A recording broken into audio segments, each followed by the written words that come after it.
Hey guys, my name is Grant. My last name is Ball. I was born April 29th, 1993. Alright, so when I was first born, I lived in Mount Morris, and the cat hated me. What?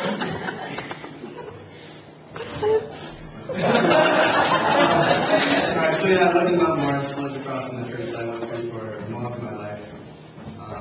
I went to this church probably until I was about 12 years old. It was a Methodist church, and because I went to this church, I thought I was a Christian. Because I did good things, I thought I was a Christian. But I later found out to be completely wrong. When I was about in middle school, 5th and 6th grade, I felt like I didn't have any friends. It was just hard. I went through school, just every class, just wondering if anyone would try to reach out to me, kind of talk to me, but nothing. I just felt kind of empty there. So I went to Faith Christian school, and it was nice. I kind of broke out a little bit, broke out of my shell, and they have a Bible class, but just because there's a Bible class doesn't mean you're going to be affected by it at all, and I wasn't. I was not any different than before. So I was there in 7th and 8th grade. About that same time, my family started up a Bible study because the pastor at my church had left, and we didn't like the pastor that was currently there. So we did a Bible study at home instead of going to church. And I was really excited for this because I was just thinking, man, there's got to be something about God I don't understand.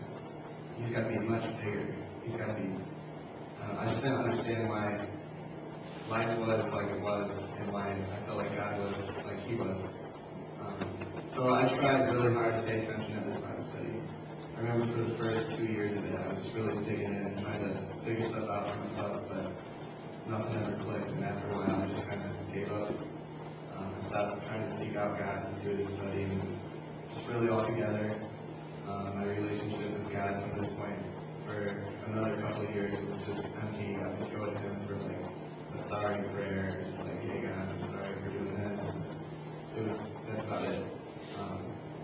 So after 8th grade, I went back to Dixon Public Schools, and I was kind of started over as a new kid. I had a small group of friends, but I didn't think it was enough. So I started just trying to fill up my life with more and more and more people.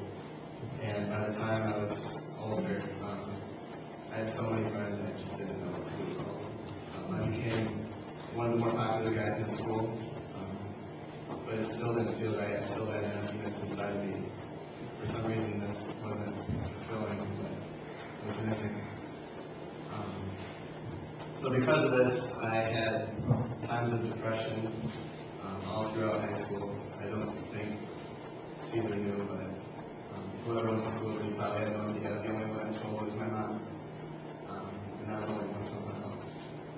So because I had this depression once in a while, I tried to fill it up with stuff. I tried to fill it up. Girls were my favorite go-to, and it was good for a temporary kind of thing, but I still didn't fill it up at all. I stayed away from the party scene throughout most of high school. I was really into sports, so I didn't want to get caught drinking, because if you got caught drinking, you would be suspended for the whole sports season, and I didn't want that to happen. But my senior year, which is usually the biggest sports year, I just kind of stopped caring and dove into that scene. It was scary because if I would have stayed in that scene, it could have gotten really bad.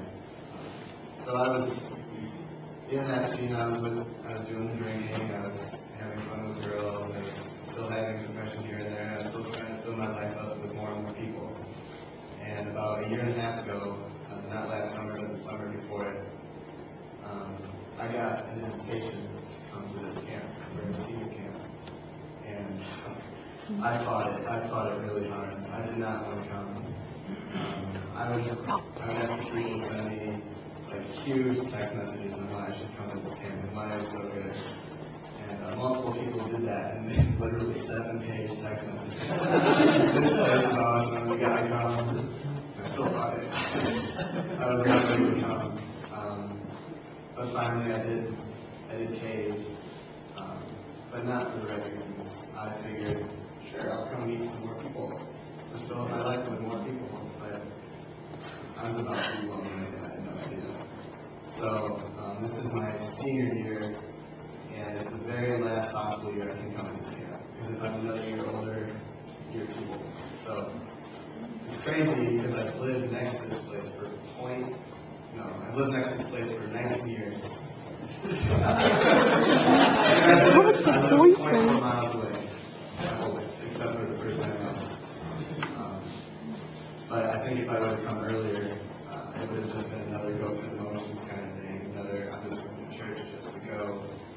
But here's where it starts to get better. The first night we have chapel twice a day. The first chapel I just sat in the back, just kind of scoping the place out, and then the second chapel I was sitting in the back again because I wasn't interested in the God part of this camp. I had no interest really. So I was just watching. And then one of my good friends comes up from the front, all the way to the back, grabs my hand, and pulls me up. From this point on, my life is just so much better. So what we were doing was worshiping, and at first I was a little hesitant still. I felt awkward. It's my awkward dance. You feel awkward.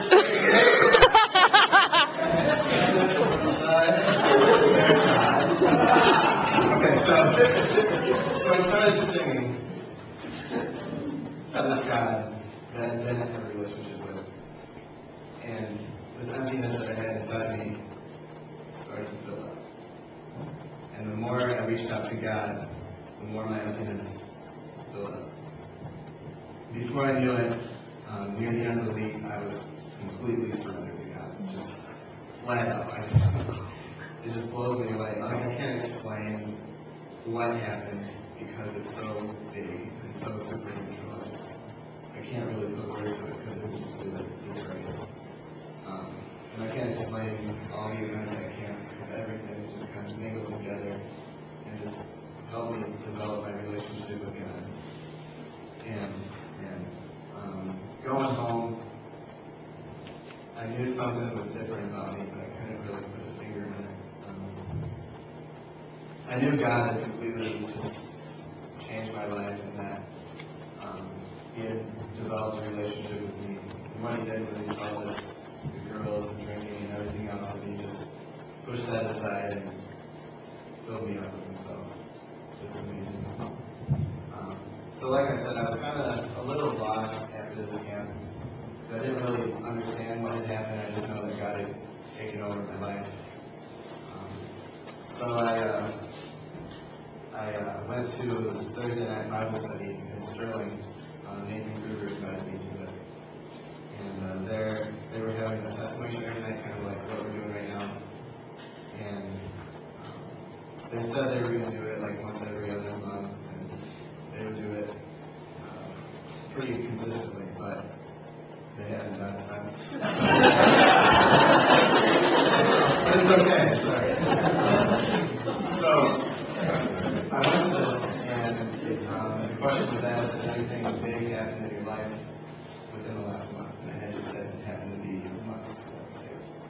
And I raised my hand, I'm like, yeah. Something pretty big. And Nathan Kruger was sitting to my left. And when I said that I had gotten saved, he looked over at me with a huge smile, like ginormous. And he said, man, I had no idea. I didn't tell anyone because I wasn't really all too sure what happened. So he and a couple other guys were like my only real Christian friends, but they were all going